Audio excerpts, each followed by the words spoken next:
This panhandler syndicate must be headed up by someone far more intelligent than Big Louie Arkin. Obviously, Patsy. But who? I don't know yet. But whoever it is, he's made a mistake. What kind of mistake? Murder. Now I can track him down and find out who he is. Oh, but Nick, if he's as clever as you say he is, he won't be easy to find. Oh, I'm not going to find him. I'm going to let him find me. Now, the case of the Persistent Beggars. Today's exciting Nick Carter adventure brought to you by Old Dutch Cleanser. Our story begins in a hideout in a deserted riverfront warehouse. A masked man, whose Confederates fear and know him only as the boss, watches silently as his lieutenant, Big Louie Arkin, opens a large bag of currency and dumps it on the table. There it is, boss. Today's haul. Did every one of our collectors pay off, Louie? Yeah. Every panhandler in the organization kicked in. $5 a man, like they've been doing every day. You've told them that my orders are to use no actual violence when they solicit funds from the public? Oh, yeah, boss. Just like you told me. No rough stuff. Precisely, Louie. No rough stuff. However, I have no objections if our collectors are, shall we say, persistent. Yeah, but some people, boss, well, they're cheapskates. They only come across with a dime or a quarter when our boys put the touch on them. Then tell the boys that's not enough. They're to get a dollar bill out of everybody they approach, even if they have to scare them to death. But, boss, you don't mean they should get too tough. Not too tough, Louie. But tough enough. Understand? Oh, yeah, I get you. Still, boss, you ain't doing so bad right now, you know. $1,000 a Louie, day. do you by any chance envy my success? Me? Oh, no, boss, no. I wouldn't want you to be unhappy working for me, Louie. I'm not, boss. Honest, I'm satisfied with my cut. After all, it's I who organize these poor, downtrodden beggars. Assign them to their territories, give them what protection I can. Sure, boss, sure. And it's a sweet racket I got. Louie, your choice of words is offensive. Huh? This is not a racket. This is a legitimate business. All in the name of sweet charity. Certainly it's no crime for a poor man down on his luck to beg $1 for food and shelter.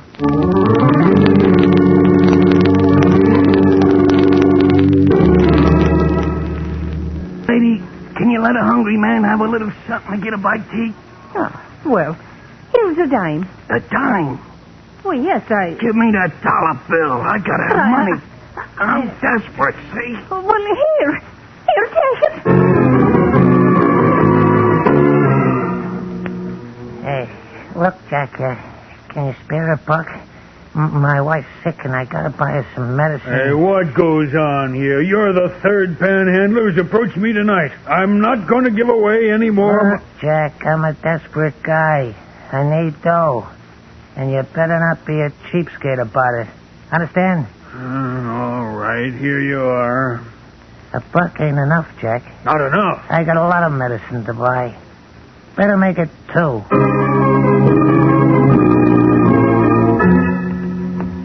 Lady. It's all right, lady. I ain't gonna hurt you.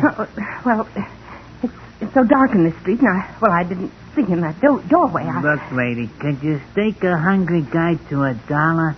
I'm down on my luck, see? I'm starving. No work. Oh, yes. So now, just a minute. I've got $1 here in my purse. You got a lot more than that in your pocketbook, lady. Look, I'm pretty hungry, lady. I could use all that dough. Oh, no, please. It's all the money I got. Hand it over. Oh, no. I said hand it over. No. Come on. Give it to me. Hey, call the cops, will you? I'll teach you. You wish you never met up with Foxy Farrell when I get through with you.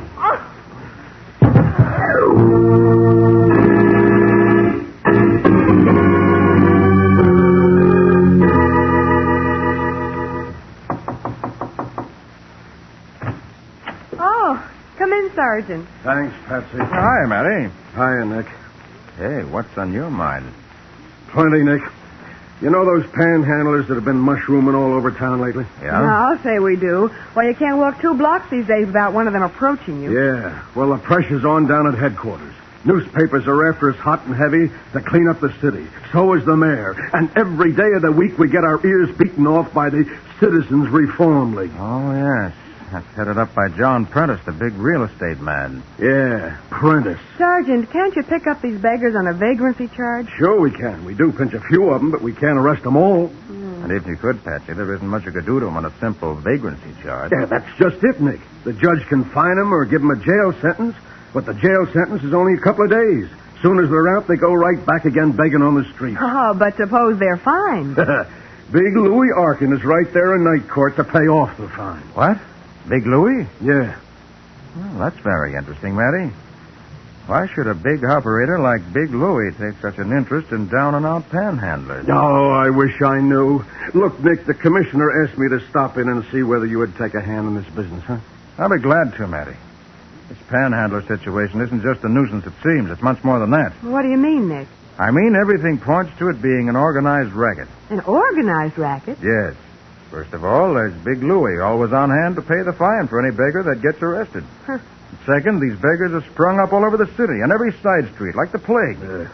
And third, they seem to use the same methods of terrorizing citizens. Hey, you got something there, Nick.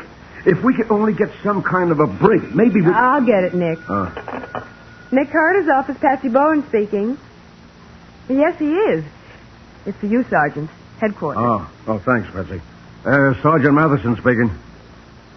Yes, O'Rourke. What? Where? What did she say? Okay, O'Rourke, I'll get right on it. What is it, Matty? It looks like the break I was just talking about. Oh, yeah? What? Yep, it's not just vagrancy anymore, Nick. This time it's cold-blooded murder. Murder? Yep, a woman was blackjacked and robbed by one of these panhandlers on a deserted street. She died on her way to the hospital. Oh. But before that, she was conscious for just a minute, and she talked. Yes? She identified her murderer as Foxy Farrell. Foxy Farrell? Right.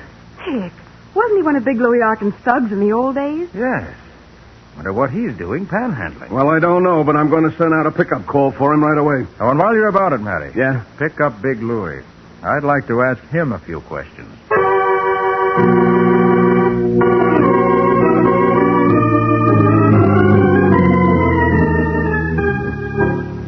Now, look, Louis, there's a homicide rap that goes with this.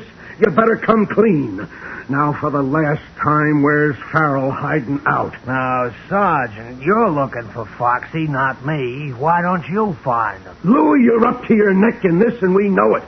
Then prove it, Sergeant. Why, you... Hey, wait a minute, Matty. No use getting upset. Ah. If Louis is in this, we'll find out sooner or later. Louis, why have you been paying the fines of these panhandlers when they come into court? Well, Carter, I'm a sentimental kind of guy, and a lot of these drifters used to be old friends of mine. Now, if you two coppers haven't got any more questions, I got a date. Nothing doing, you. You're staying right here until we're ready to let you go. On suspicion, Sergeant? Wait. Don't try to pull that phony charge on me. I got a lawyer who'll bust it apart in 5 minutes, and you know it. I better let him go, Matty. No. We can always pick him up later if we need him. All right, come in. Oh, it's you, Mr. Prentice. Yes, Sergeant. Nick, this is Mr. Prentice, head of the Citizens Reform League. Yes, I've met Mr. Prentice. And I think you know Big Louis Arkin. Yes, very well.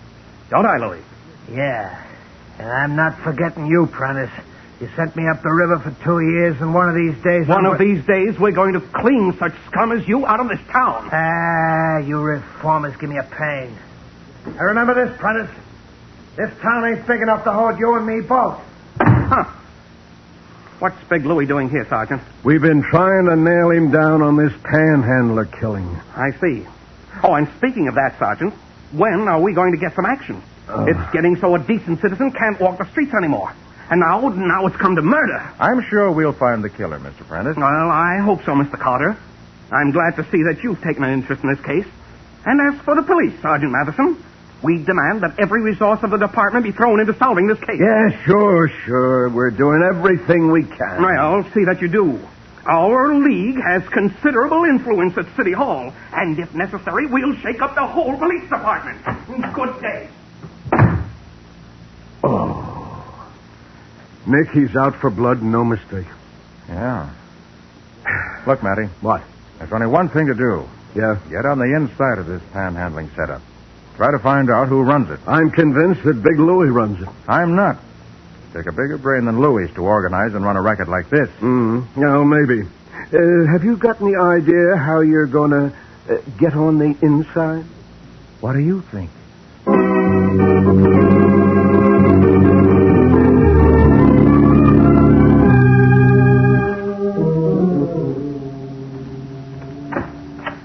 Hello, boss. Big Louie said you wanted to see me. Sit down. Yeah, thanks. What's it all about? Foxy, you shouldn't have killed that woman. Oh, now, listen, boss. You knew my orders. No violence. Yeah, but boss, when I hit her up for the touch, she started to put up a fight. Gee, you could hear her yell for the cops a mile away. Her purse was gone, Foxy, and you took it. Oh, boss, I run a legitimate business, Foxy. The collection of money for the poor and downtrodden. Not robbery and murder. You know the rules of my syndicate. Yeah, but Boss, what are you going to do? To use the underworld expression, Foxy, you're hot. The police are after you, and worse than that, Nick Carter has been brought into the case. Yeah, but boss... Foxy, I have no use for bunglers in my syndicate. I'm going to have to dispense with your services. No, but boss, let me get out of town. I don't know who you are. You're always wearing that mask. Let me get out of town. It's a pity, Foxy. You let your greed overcome your good judgment.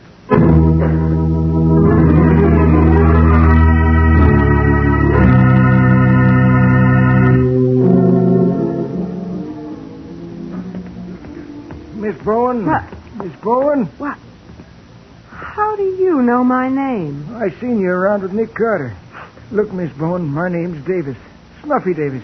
I ain't had a thing to eat since 2 days ago. Could you spare $1 or $2 for a poor, hungry No, guy? I'm sorry. Hey, now, look, lady, I'm down on my luck, and I need some dough. Get your hand off my arm. No, not till you come across. Get your hands off me. Police! Hey, Patsy. What? Huh? That's allowed. What? Yes. Alias Snuffy Davis. Oh, Nick. For heaven's sake, you gave me the scare of my life. What on earth are you doing in those dirty, ragged old clothes? Why, I never suspected. Good. If you didn't, no one else will. Looks as if I passed the acid test with flying colors. Well, Nick, what on earth are you up to? Going to do a little panhandling on my own, Patsy. But why? I have an idea that instead of my having to look for the men who are running this panhandler's racket, they're going to look for me.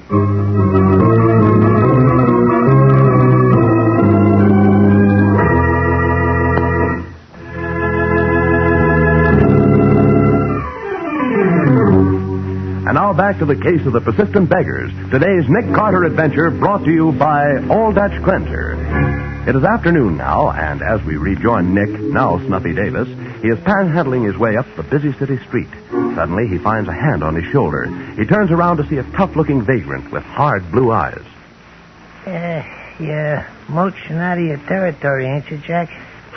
What you talking about? It's a free country, ain't it? I can work any place I want to. Not in this town you can't. What's your name, Jack? Hey, look, you just work your side of the street and I'll work mine. Oh, wise guy, huh? Come on, spill it before I wipe up the sidewalk with you. Hey, What's your name? Okay, don't get sore. My name's Snuffy Davis. Snuffy Davis, huh? That's right. I just flew into town from Union City. I was just mooching $1 or $2 when you came along. Punk, you can't work this town unless you belong to the syndicate. What syndicate? We got a setup here. Everything's organized. You gotta belong and pay off or else. Hey, what do you mean, pay off? Who's running this racket? Kinda nosy, ain't you, pal? No, but I want to work. How do I join this syndicate? That's better. Now you're showing sense. You know what a Boulevard Tavern is? Yeah. Go in there and ask to see Big Louie Arkin. Big Louis Arkin. Yeah. Just tell him Eddie sent you.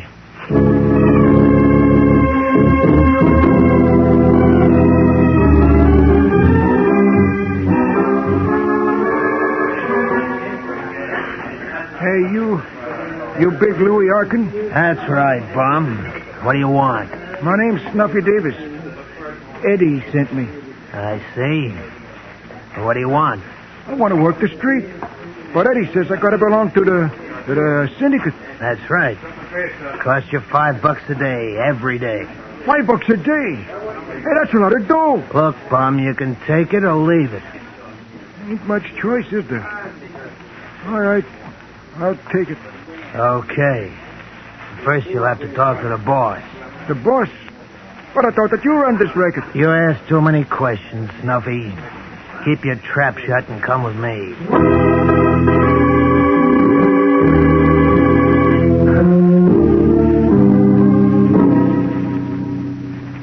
Your name's Snuffy Davis? Yeah, sure, that's right. I thought you'd like to look 'em over first, boss. Quite right, Louis. Snuffy, you say you're from Union City. Yeah, sure, that's right. Where's the Lyceum Theater in Union City? The Lyceum Theater? Yes, where is it? Why, it's on Grand Avenue. And the public library? On State Street. Then you have been there. Oh, sure, I told you. Never mind.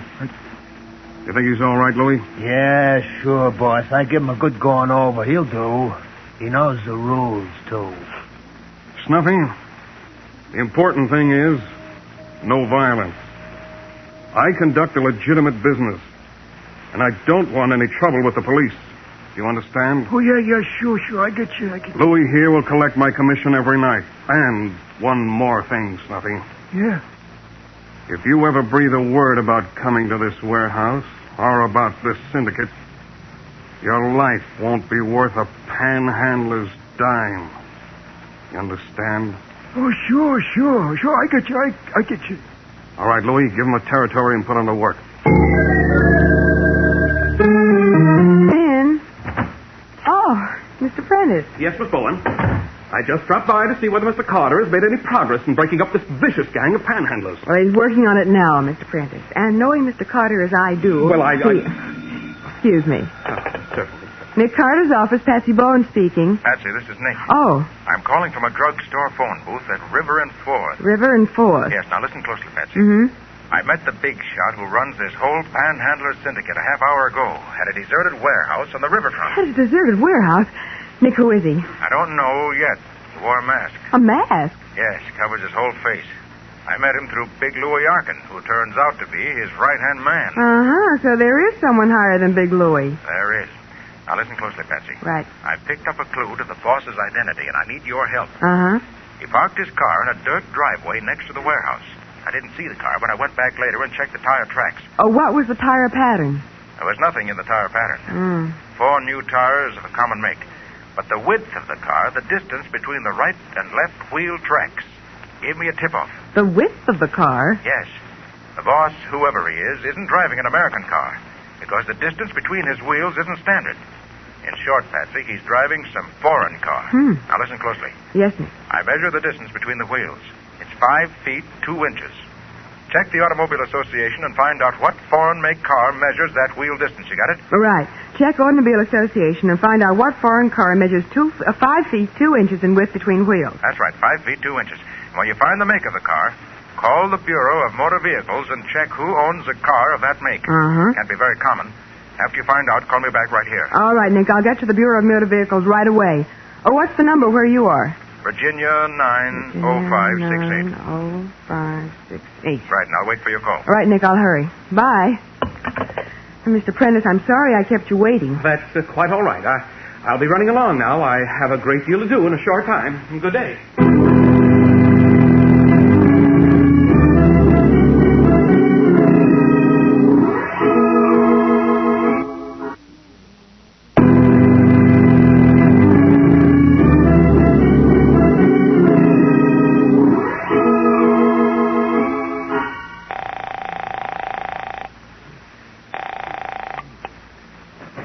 Hello? Nick, I've got news. Yeah? The car measuring a width of 5 feet 2 inches is an English Arrow. There are only 4 in the whole state, and only 1 in the city. And that's owned by John Prentice. What? Prentice? Of the Citizens Reform League? Right. You don't suppose he could... Oh, hold a minute, Nick. Someone's coming in.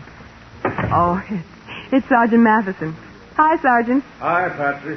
Patsy, look. Yeah. Prentice may be in this. And we've got to check the other 3 people who own Arrow cars before we can make sure. Mm-hmm. Hey, wait a minute. What is it, Nick? 2 mugs came into the drugstore just now. They're watching me. Oh, Nick. I recognize one of them. Panhandler named Eddie. Yeah, they're after me, all right, Patsy.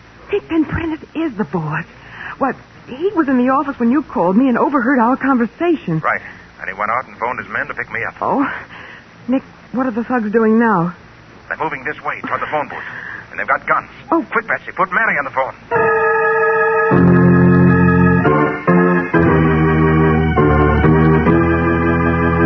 Well, Nick is in a real spot.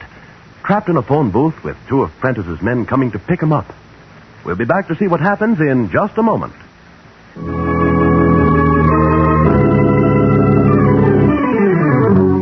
And now for the conclusion of the case of the Persistent Beggars, today's Nick Carter adventure brought to you by Old Dutch Cleanser. As we pick up our story, 2 of Prentice's thugs are headed toward the phone booth to get Nick as Matty's voice comes over the wire. Yeah, Nick, what is it? Matty, I've got to talk fast. 2 mugs have me trapped in a drugstore phone booth at River and 4th. I'll have every prowl car in the neighborhood down there in 5 minutes, Nick. 5 minutes may be too late. They're here now. Listen, Matty, if you missed me here, try that big deserted warehouse next to the fur exchange. Drop that phone, Carter. Another word and I'll blow your brains out. Yeah, we're going for a little ride, wise guy. The boss wants to see you.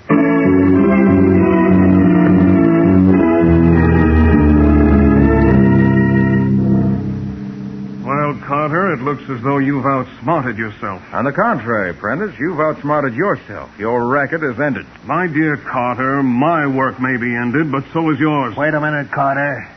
You say the boss here is Prentice? That's right, Louis. Prentice, head of the Citizens Reform League, the man who sent you up the river. Why, you double-crossing... Don't make a move, Louis. The same goes for you, Carter. As you see, I've got a gun. Take off that mask. Why not, Louis? There you are. So you are Prentice.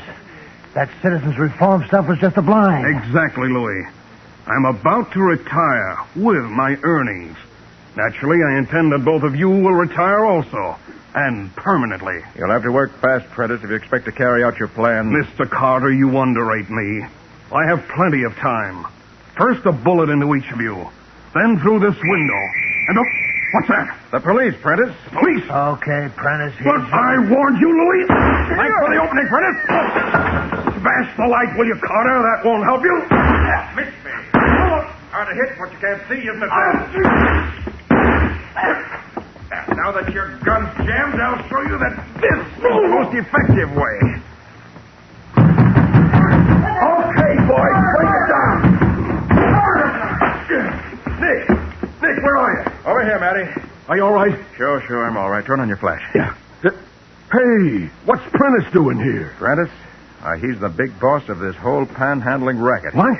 And the other one with the bullet wound you already know. Big Louis Arkin. Right. I'll say I know him. He looks in bad shape, Matty. You better get what you can out of him while he can still talk.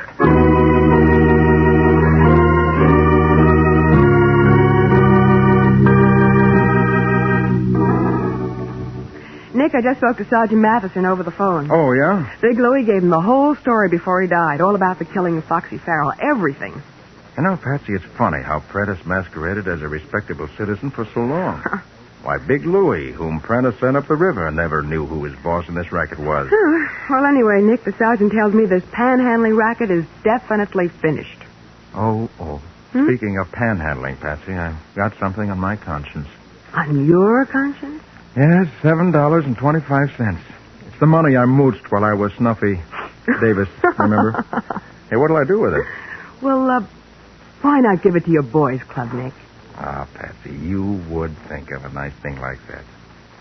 That way the money will really go to help those who need it. And that's what it was given to me for.